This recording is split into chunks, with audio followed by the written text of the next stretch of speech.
Hello, everyone, and welcome back to Vet Chats, where we help veterans share their awesome stories and make the veteran community a better place. I hope you'll stay tuned to hear how this generation is continuing their service. Also, Vet Chats is now available on Reach Across America Radio. They have a ton of great veteran content that I know you'll appreciate, so you can find them at reachacrossamerica.com, iHeartRadio, or the Odyssey app. Hello, everyone. I hope you had a wonderful weekend and you got some sunshine. I got to sit outside for a little bit today and help with my vitamin D deficiency that I so have. Hello. Woo.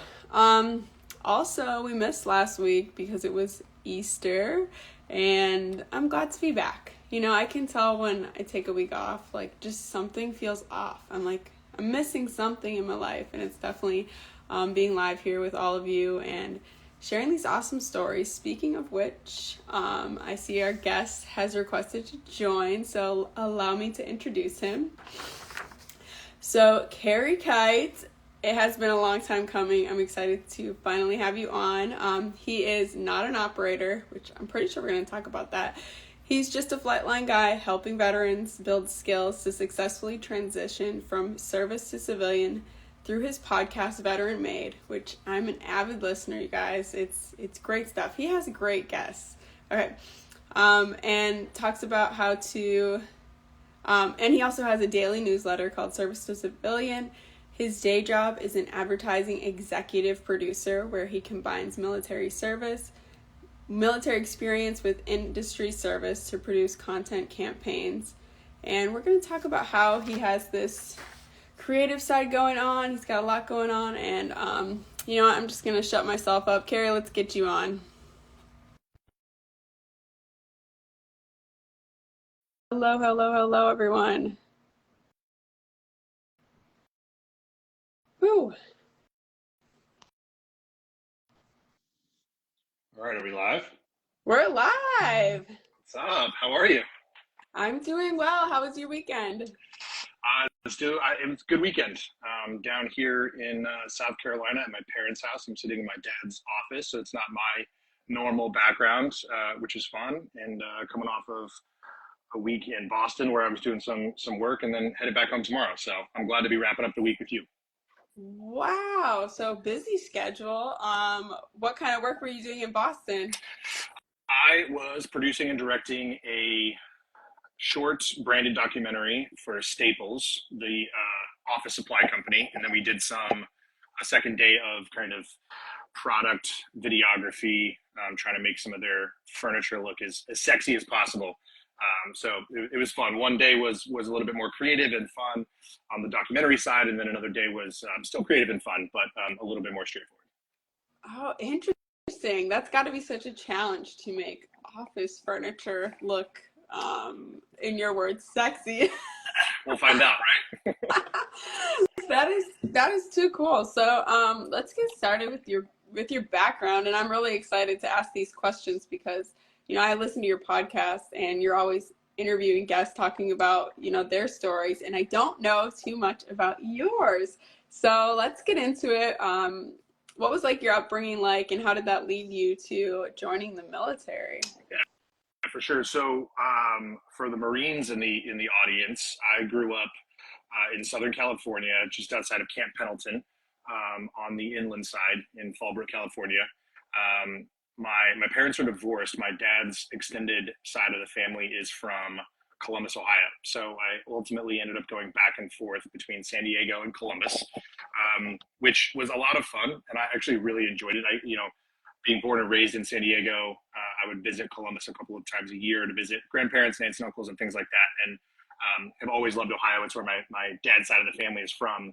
And so it was always funny because when I moved in 8th grade permanently to Ohio, everybody in Ohio was like, man, you're from California. That's so cool. I'm like, yeah, it is cool, but so is here. And I'm actually really happy to be here. And then all my California friends, when I go back and visit, be like, dude, gross, you're living in Ohio? I'm like, no, Ohio's cool. Both places have good things.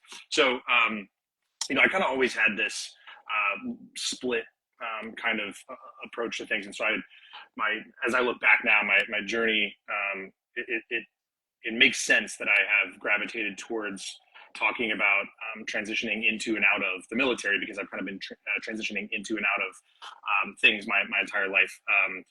Family wise, I had, my grandfather was the commander of the Civil Air Patrol in the state of Ohio.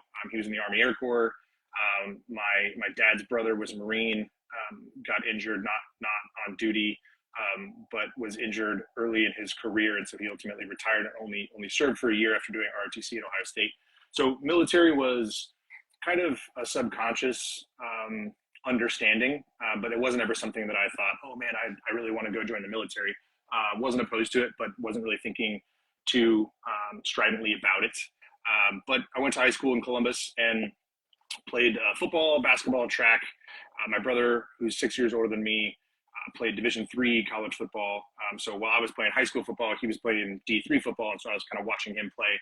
I'd play on Fridays, he'd play on Saturdays. And the thing about Division III football is that you can't get an athletic scholarship. You can only get an academic scholarship. So I wanted to follow in his footsteps and go play D3 ball. But my grades weren't great in high school, and I was in danger of not getting them up enough to kind of cover my portion of what I needed to go play at a small liberal arts college. And so ultimately ended up choosing the military. And I chose it for three different reasons. Kind of that third. 9/11 happened when I was in eighth grade. So there's a little bit of patriotism, a little bit of just wanted to get out and do something different, have an adventure.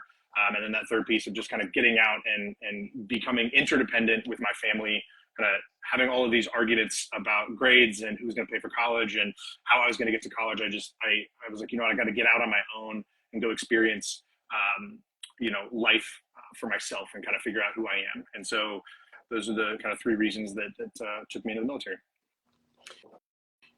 Yeah. Oh, wow. So I'm always curious when people say like they had family that you knew people that were already in. So you had like these stories about what the military was like, but how did you picture what your life would have been like before you joined? It's a really good question. I don't know if I've ever thought about it like that before. I really didn't have any idea. It's partly why camp was such a basic training was such a visceral experience for me, because actually I didn't really think about it too much. Even when I went to go speak to the recruiter, I was like, hey, I got to get out of here. Like, what do you got? Like, let's do something, And so I didn't really think too much about it. I'd love to say looking back that I was very intentional about the process and very intentional about the approach. And I had, kind of a dream and a vision of what I was going to go do in the military. But ultimately, at the end of the day, I didn't think much about it. I just wanted to go get out and do something different, interesting, fun, and have an adventure. And so, yeah, I actually, sorry if I'm skirting your question. I just didn't actually think about it that much. No, and I mean, what were you? Probably like 18, 19 at the time. I mean, we can't. Yeah, I was 18. I mean, I graduated high school in June, and I shipped off to basic training in October. And I had made the decision in the springtime, a few months before graduation, to join the military. So I had time to think about it. I just didn't. Right, exactly. And that's a lot of, it's hard to think about the future. It's really like we picture that person in the future and they're a complete stranger. So it is hard to think about. So, but it's also a good thing because then you don't have any expectations and you probably weren't let down. You were just like, all right, I'm here, just practicing that presence. So what did what kind of field were you in and what was your job like? Yeah, so I enlisted into the Air Force to directly into the pararescue pipeline.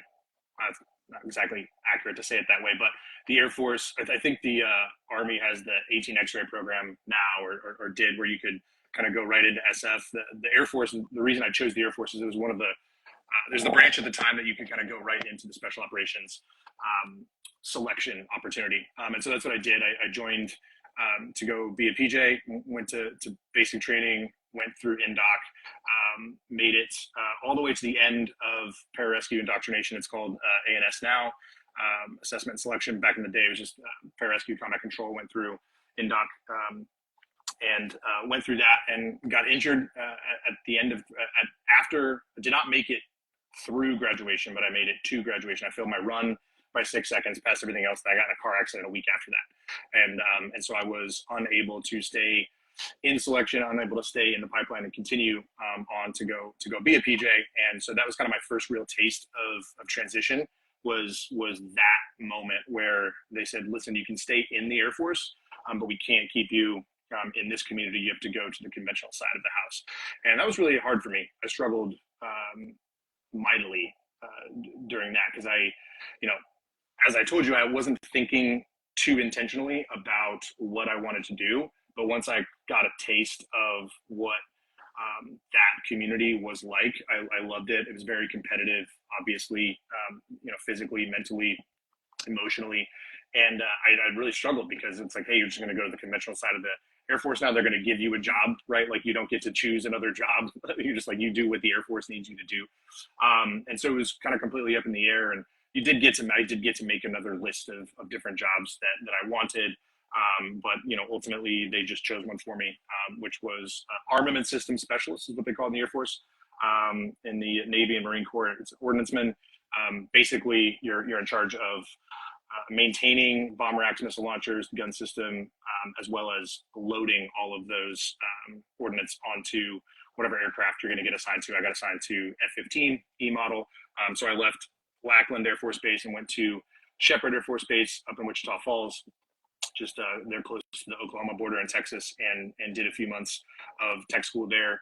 And it was tough. I did ultimately earn what they call the Weapons Warrior Award in that class, which is the person that the instructor would most want on their crew operationally, which was, it sounds kind of silly because it's an award that doesn't particularly matter, right? It's not ever going to show up on a decoration. It's not going to show up on on a chest of medals or anything like that. But it was really important to me, because I was able to learn to pivot from this thing that I thought I wanted to do to go do this thing I had to do, which was contribute to at that time, obviously, the war on terror in the way that I could. And so I was able to kind of get my emotional ducks in a row, so to speak, and learn to go serve in the operational Air Force in the way that the Air Force needed me to. And so I was able to do that. And I got shipped off to England, which was my first and only duty station, which was obviously a pretty incredible place to land. Yes, really. Wow. Okay. So first of all, there's a lot there. I just want to kind of point out that, like thinking that you're going to a certain career. And I remember we had a few guys in our A school, and they were going to, I don't remember if they were going SWIC or SEALs or something. And then they got stuck in weather, and they were just like assholes. And I thought it was just that whole culture, but now, like you explaining that, that is such a hard thing to go through, like picturing how you're going to be in this role, and then that all being taken away from you. Like, that's a really hard thing to go through. But also, I mean, being in England, and ordnance is like a culture of its own. I'm married. My husband, so he was an AO in the Navy, and he got out, and then he started doing another field, and now he just got another ordnance job after doing environmental science, and he's all excited about it again. So it really is a culture of its own. So you were young at the time. What was it like being overseas in England? I mean, it was great. So the cool thing about the job and the career field that I ended up in was it's also very competitive. And so I was able to, on the kind of professional side of things and on the military side of things, I was able to really grasp, kind of latch onto another competitive environment, get into another competitive environment, and work with other people in a competitive way. In the Air Force, can't speak for the Navy, obviously, but in the Air Force, on fighter jets, you load in teams of 3. And you have to be qualified every month. So obviously you're not a door kicker, you're not a shooter, you're not kind of doing all of those cool things, those cool guy things that I thought I was going to be doing. But I was still getting qualified on something every month. I was still going in and competing. I was still going and being on a very small unit team, kind of within a larger organization. Cool thing about being stationed at Lakenheath, RAF Lakenheath at the time, was that I was not assigned to a maintenance squadron. I was actually assigned to the fighter squadron. So my commander was the commander of the 494th Fighter Squadron, so he was a pilot. And I think his XO, she was a backseater, a weapon systems officer. So I was kind of put into this environment that was fighter squadron, not maintenance squadron. We worked across two different squadrons, so we were kind of all over the place and all over the flight line, working with everybody. And so on the professional side of things, it was super competitive, and I loved that. And so that was, I was able to like I said, latch onto that and really lean into it, and do my best and kind of perform at a really high level on the flight line and in the Air Force. The other piece of that was I got boots on the ground in England at Lakenheath. We got qualled in like 6 weeks and sent straight to Afghanistan. So I was at Bagram like within 2 months of being at my first duty station. So I didn't really have much time to feel bad for myself about not doing that other thing that I wanted to go do, because I was actually going to be deployed, to Afghanistan and kind of be in the fight, so to speak, even if I wasn't going to leave the wire. So I didn't even really get to experience England as a duty station until like 9 months after getting stationed there. And so it was cool because I got right to work, and we got to deploy right away, which was awesome. And then getting back, we went TDY a bunch, so I got back to England and we got to have our fun. And I was living in the dorms and the barracks on base with other single people, and we had a great time. And I was 18, so like turning 19, and obviously I was able to drink, right? Because stateside you had to be 21, but overseas, even if you're working, hanging out at the enlisted club on base, it's still the home country's rules. So we were able to kind of drink and all that stuff, which was fun. And I honestly I was told myself, like, I'm not going to go back home on leave until I'm 21, because I'm used to being able to drink over here and kind of be an adult. Not in like listen, we partied and had a good time, don't get me wrong, but it was less about like, hey, drinking and partying and all that stuff, and more of just part of that aspect of being an adult that I was craving. I was able to just be treated like an adult and be over there doing all that stuff. So it was a ton of fun. We had a lot of fun. I went all around Europe doing NATO stuff with, in Belgium and Sweden and Romania. Had some amazing TDYs. Worked with a bunch of NATO allies and doing stuff across the EU, which was a ton of fun. That's quite the experience. I mean, you got kind of like a taste of everything, and right away that is really cool. And ultimately after this, you decided to get out, or what was kind of behind that decision? Yeah, it's a good question. Let's see. So I spent about a year in tech school and training altogether, because like 9-ish months of basic and indoc, and then a few months of tech school. And then I was in Afghanistan for 6 months, and then home station for 6 months doing some TDYs, then another stint in Afghanistan for 6 months, and then home, did another TDY. When I say home, I mean, back in England. And I'd always, even when I was enlisting to be a PJ, I wasn't ever thinking I was going to go career. But spending 4 years in the operational Air Force, I realized that career definitely was not for me. But I still loved it. I still wanted to be in the environment, and still really did enjoy it. So it was not a cut and dry, easy decision for me to get out of the military, but I was still leaning that way. What really set me over the edge, though, was that I wanted to extend my enlistment by a few months to do one more deployment. There was a guy in my unit who was having a kid. He had already, missed one of his kids' birth and a bunch of other things, while we were deployed a couple of times. And so I was like, hey, how can I help? Let me get in one more deployment in this guy's stead. And the personnelists at Lakenheath were like, no, you can re-enlist if you want for another 4 years. I said, I don't want to re-enlist for another 4 years. I want to do one more deployment. I'm single. I don't have any dependents. Listen, I knew I was going to get some hazard duty pay. I knew I was going to get some tax-free income. And so it wasn't wholly, whatever the word is, but I did, I did have that experience with the bureaucracy of the Air Force, where I'm like, they wouldn't just let me go deploy one more time. So I'm like, I'm definitely getting out. So I did decide to get out of the military. I thought about staying in England and trying to do university over there, but ultimately it was just kind of too far away from home. I wanted to get back and kind of get to work in the civilian world. I'd always wanted to study film, get into screenwriting and the kind of production side of things. So I decided to leave the Air Force and leave Lakenheath and go back home to Columbus, Ohio, and get enrolled at Ohio State to start my studies. Yeah, you have this whole other side of you, that like creative theater and that part, directing. were you able to fill that need at all in the Air Force? Was there any opportunities? Did you ever think about cross-rating or, changing jobs to media?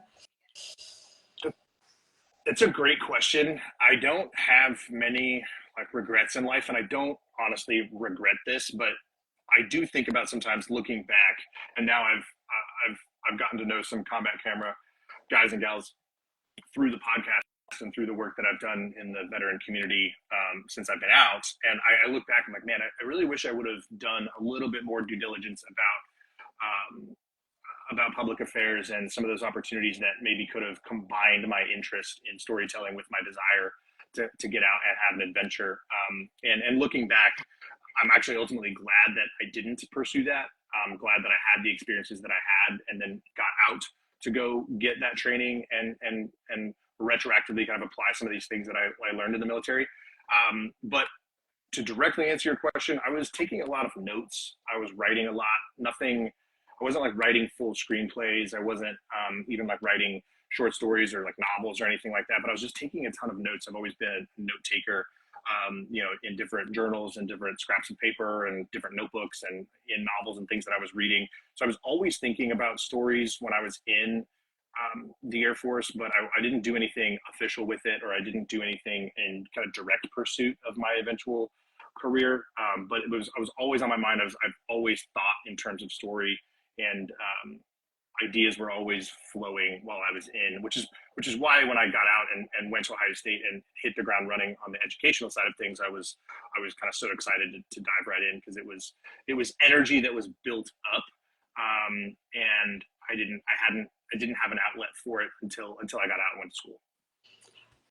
Gotcha. Yeah, yeah. And it's hard to look back and think that you would still thrive in that circumstance.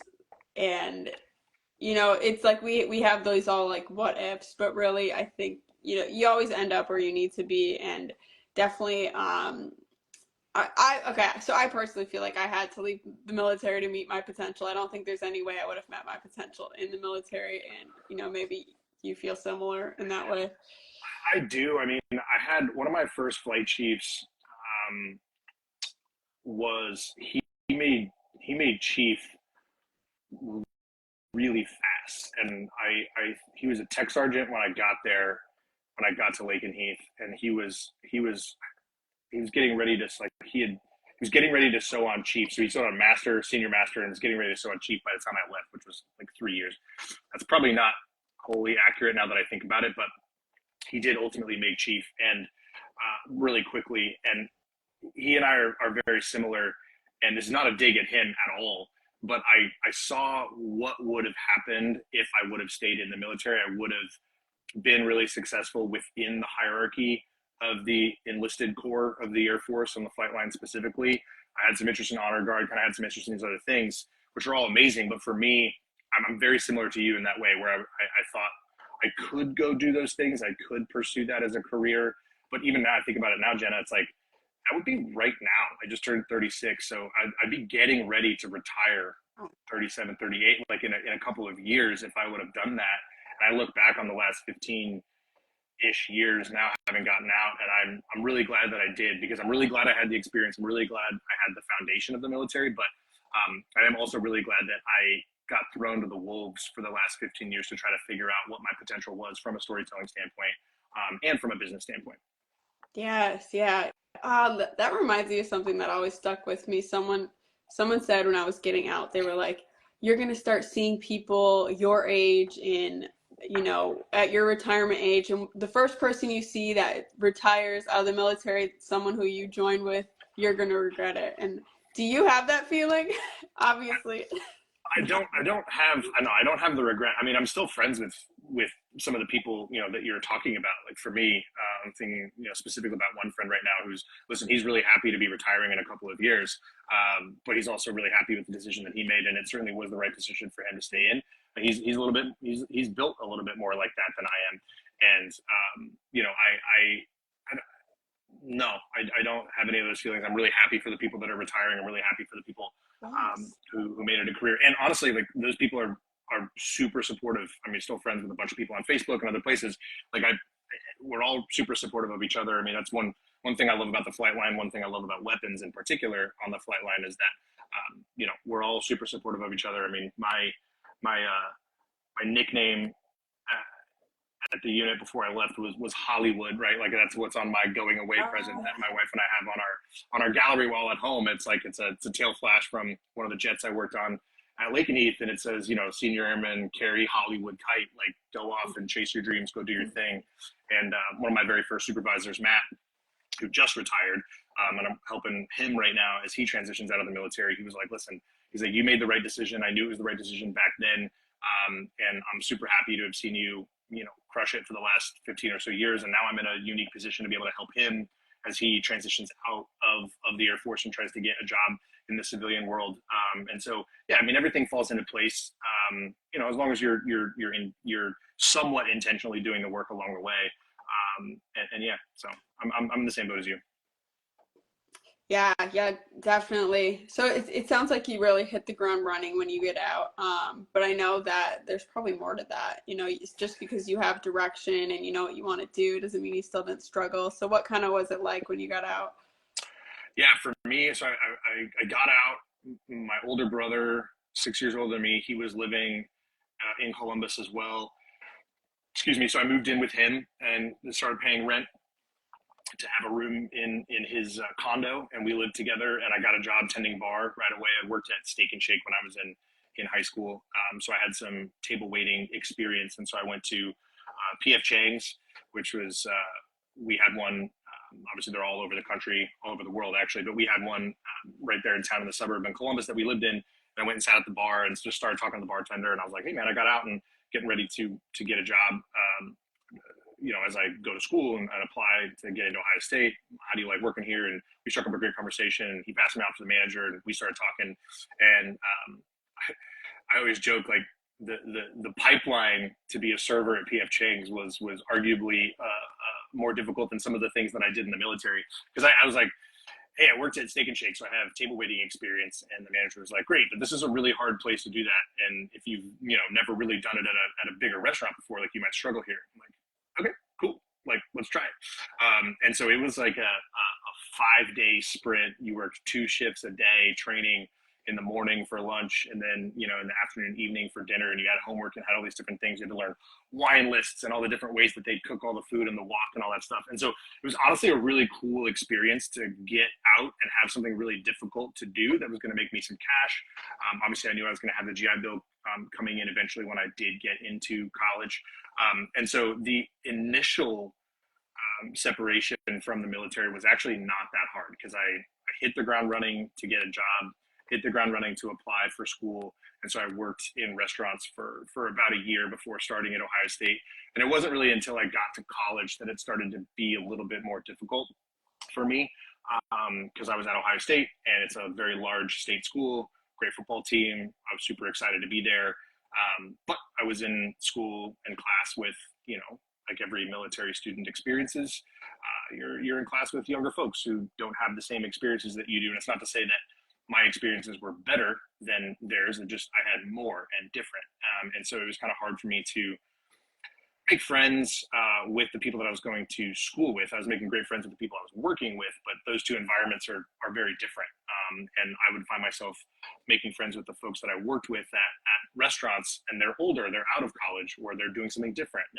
And so Ohio State was tough. I did pretty well in school for the most part. 2 things stand out there, though. The first one was I took a 300 level comparative mythology class just because it really interested me.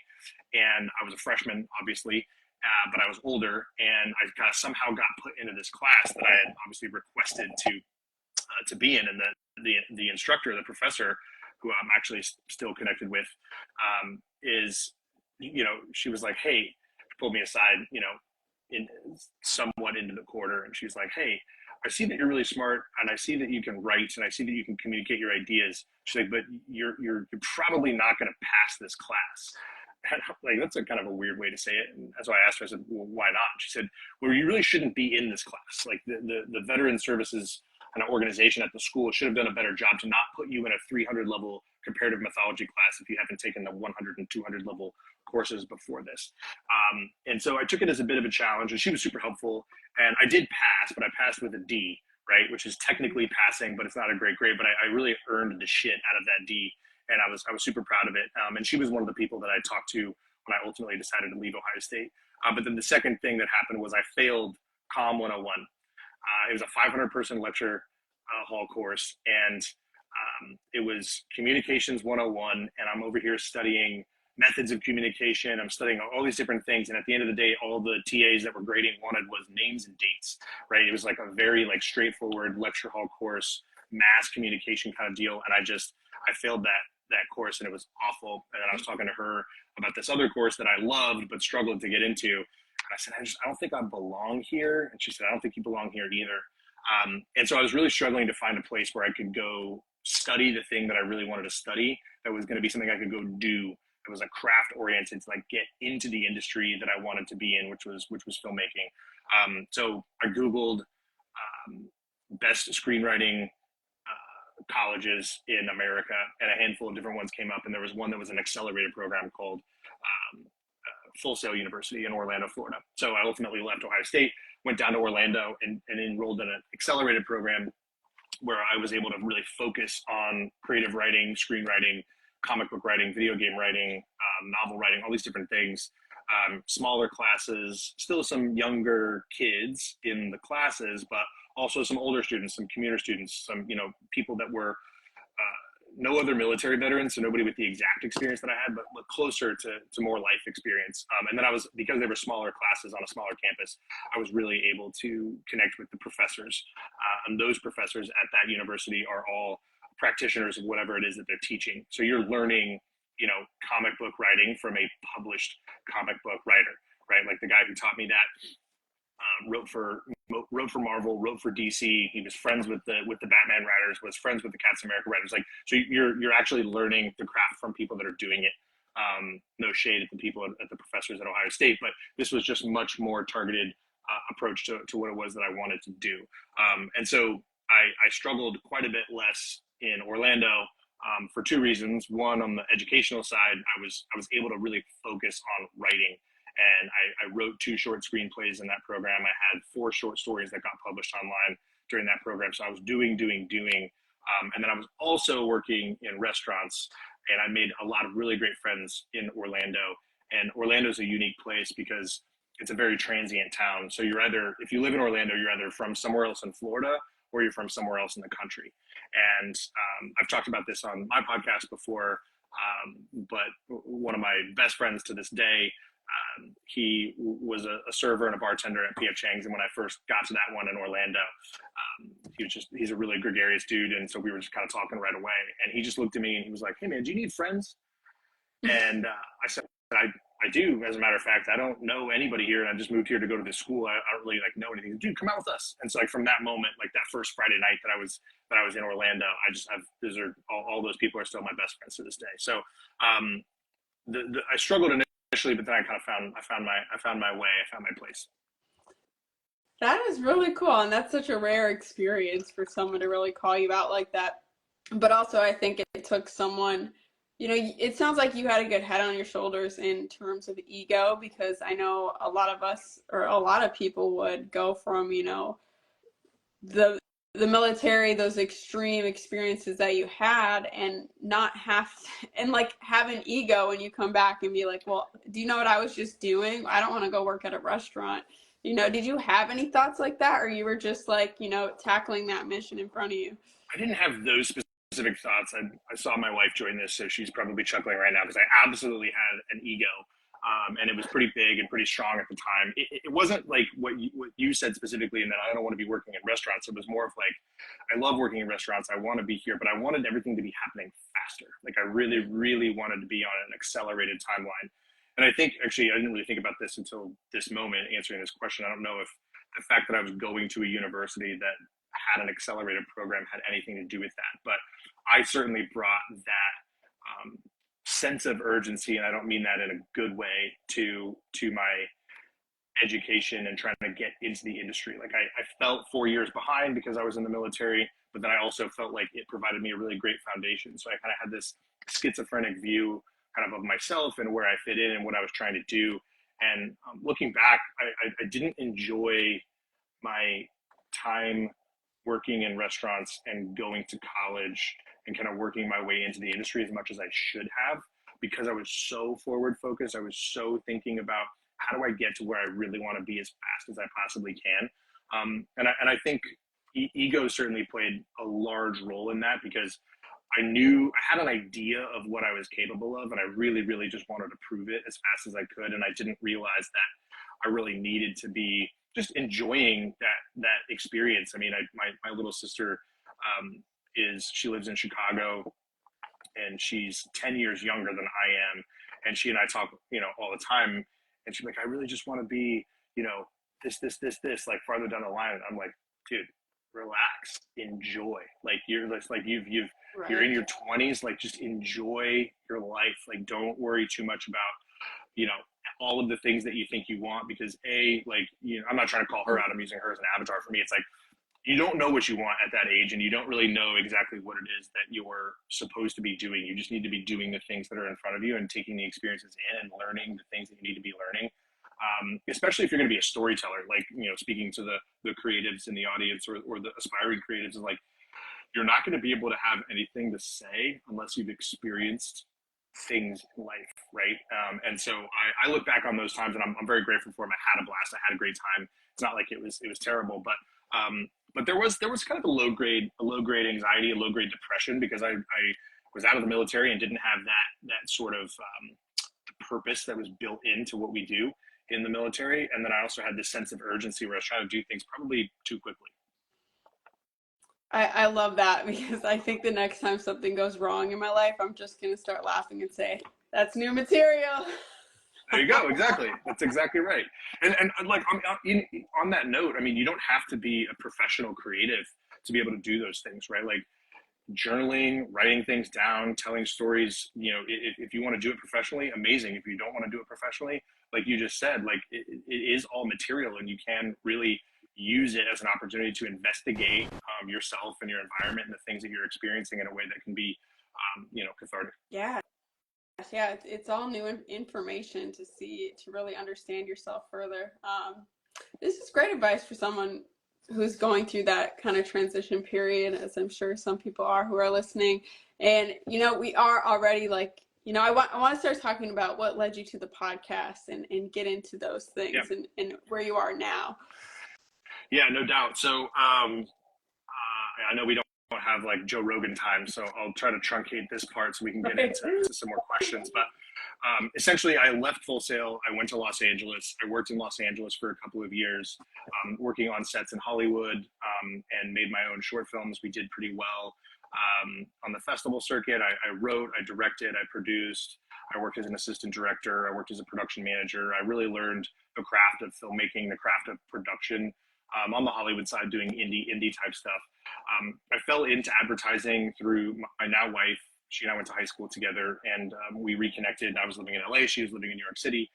She had a friend whose husband was working in advertising and needed somebody to do something in LA. And so he called me up. We met virtually, kind of over the phone, before like Zoom and COVID and everything was a thing.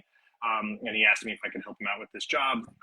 And I said, yeah, absolutely. He said, what's your day rate? I said, what's a day rate? Like, I had no idea. I was just a starving artist, like working in LA, trying to, wait tables, 10 bar and make movies, right? I didn't know what I was doing. So he really mentored me and shepherded me through that first advertising production. And then I moved to New York to be with my girlfriend, now wife, and just banged on that dude's door like every other day. Like, hey, do you have any gigs? Hey, do you have any gigs? And I cobbled together a little advertising portfolio and some experience working in branded content. And then I met some folks there through networking on a lot of those jobs, who brought me on to another job with another small production company. And I started working there. And that was a hybrid production company, advertising agency job. And I was working with NASCAR and producing a lot of NASCAR's work across TV and digital and social. We did some things with Fox Sports and some TV commercials with them, and Google and Hotwire.com and QuickBooks and some of these other things. I got some like really great big brand experience and exposure to like corporate commercial, not corporate, but more commercial storytelling. And I really started to enjoy it. Like as much as I got into the industry to be in the kind of indie film making side of things, I did really start to enjoy brand storytelling in a way that I loved and had a great time. And while I was working at that small agency, I had a great mentor who was the executive producer there, and he helped me a lot. And now that I look back in ways, like he helped me in ways I didn't even realize that he was helping me, kind of put me in a position to do certain jobs that I really wasn't qualified for, but he knew I could do, and he kind of mentored me along the way. And so I took his bosses out for happy hour, right? Because I'm like, I'm coming from the military. I'm like, dude, if I stand at parade rest, I can talk to anybody. Like, you're a human being. If I'm respectful enough, I can talk to a 4-star. It doesn't matter. So I took the CEO of this advertising agency out. I'm like, hey, I would like to have this guy's position. Not here. I'm not trying to steal his position at this particular company, but he's helping me and mentoring me, and I want to have his type of role at another agency at some point. Like, what do you think about that? How would you um, what advice would you give me, and what kind of mentorship do you think that I need to get to the next level? And it was a really hard conversation because he said that he didn't think that I could do it. He thought that I needed a lot more time. Advertising is very hierarchical in not in the way that the military is, but in a very, very old school way of like, you have to put your time and service in order to have a job. Just because you display value or aptitude doesn't mean that they're just going to let you do this job. Like, you have to put your time in. And so he essentially kind of gave me that feedback / advice, and I was not happy about it. And so I ultimately parted ways with them. It was partly on me. I didn't exactly try to get my contract renewed, but they non-renewed my contract. And so I did some freelance work, and then I moved on to another advertising agency where I had the exact opposite experience. So this is the beginning of COVID. My wife was pregnant with our daughter, and I'm working at this advertising agency remotely, as everybody else was during COVID. And I started to bring some of the military frameworks to bear on the work that I was producing. And I was working directly for the head of production at this agency, and him and the CEO approached me and said, "Hey, we love the way that you work. We love that you bring these military frameworks to bear on the way that we do work, but you're not militaristic. Clients love you, creatives love you. We love kind of working with you. Would you be interested in taking over the department?" And I was absolutely unqualified to run production at a small advertising agency, but I said absolutely. And so having that experience of one corporation that I was working at think that I couldn't do something, and then immediately the next one that I was working in for the exact same reasons thinking that I could, made me very reflective. And I was trying to figure out, like, what's the bridge of that gap. Like, I don't understand how this happened. I don't understand why one person didn't like the way that I worked and another person did like the way that I work. And I got very analytical about it. And so I was like, how do I figure this out? And so I ultimately decided to start a podcast because I flirted with some other ideas, like a tech platform trying to help veterans get jobs in advertising. And just, I'm not interested in coding. I'm not interested in managing people who code. Like, at the end of the day, I'm a content creator. And I realized that I could probably, I talk a lot and very well, and I probably could have stood to listen more. And so I thought, why don't I start a podcast? It's COVID. You don't have to fly in, anywhere to do podcasts. You can just do it all remotely on Zoom. And so I just started figuring out ways to talk to other creative and entrepreneurial veterans who did something similar to me, not in a one-to-one way, but in the sense of getting out of the military and doing something that wasn't supply or logistics or security or contracting or whatever it was. And so I just started gathering a list of folks that I wanted to talk to and ask them the questions that I would ask myself. You had reposted the reel today earlier, which was just totally accurate. Like, this is for me. Like, I'm trying to figure out how I can still learn and continuously transition out of the military, this amazing foundation that we have. But it's an ongoing, continuous transition out and forward. And so that's how it started. And yeah, it's been a blast. Yeah, I like to say it's almost like it's like an onion. Like, every time I feel like I'm so removed from the transition and the military, I realize another layer that I have to shed of, like, just some sort of habit. Maybe it's self-confidence. I don't know, but it's like every year there's more and more, and I don't know when it's gonna end. Yeah, I mean, for me, it's less like things that want to shed and more of like things that I want to lean into or adjust or tweak, right? And so don't get me wrong, there are things that we should dispense with that we did in the military, whether it was something we needed to do on duty or whether it was something that we did just because, you know, the nature of that culture is what it is. But for me, it's about digging in and figuring out like, okay, how can these things continue to inform how I operate in this new industry, in this new arena?